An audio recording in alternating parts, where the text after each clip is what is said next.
Okay, you guys asked about this one in class, but we didn't have time to go over it in class, so I will attempt to show it to you here.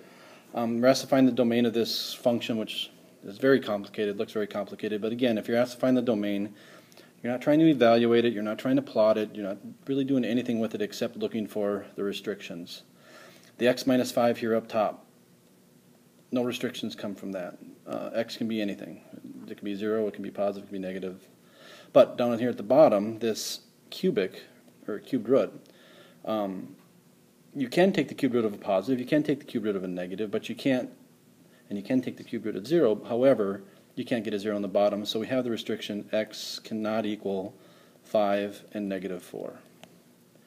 Up here, this square root right there up top, you can't take the square root of 0, and you can have 0 up top. It can be positive, but x can't be negative to get a real solution, so x has got to be greater than or equal to 0. Down here at the bottom, can't have 0 on the bottom, so x cannot be equal to 0. So we could put those two restrictions together and just say it's got to be greater than 0, but we're just putting it into pieces. The sixth root, you can't take the sixth root of a negative, and it's not on the bottom, but it can still be, it's not on the bottom, so it can be positive. So really we have whatever's underneath this thing right here has got to be greater than or equal to 0.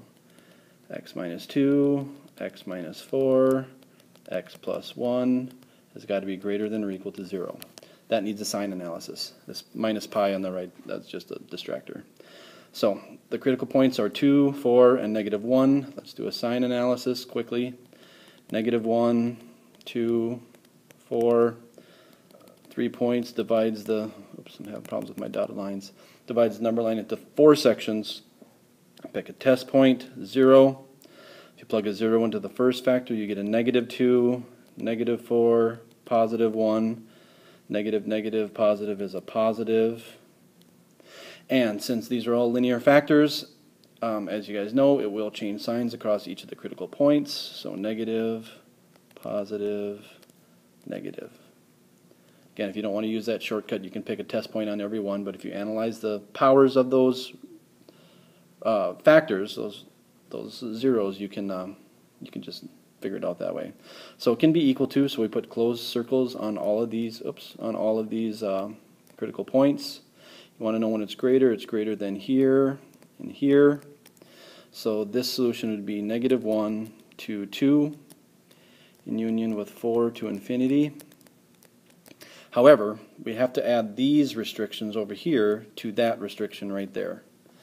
So basically, it can't be less than 0, so this doesn't really matter, this 4 doesn't matter, negative 4. It also chops off this bottom portion of this.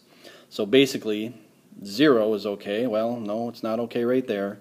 So the smallest it could be is 0, and that is included in this set. So 0 exclusive, up to 2,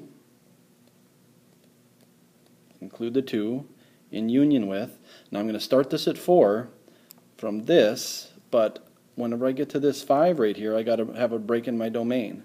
So I'm going to go inclusive 4 to 5, exclusive, start back up after 5 and go to infinity.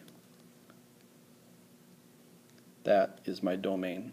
It matches all the radicals, all the restrictions in the bottom, and it's good. So it's really just a matter of putting together all those little pieces and getting a final answer for what x can actually be.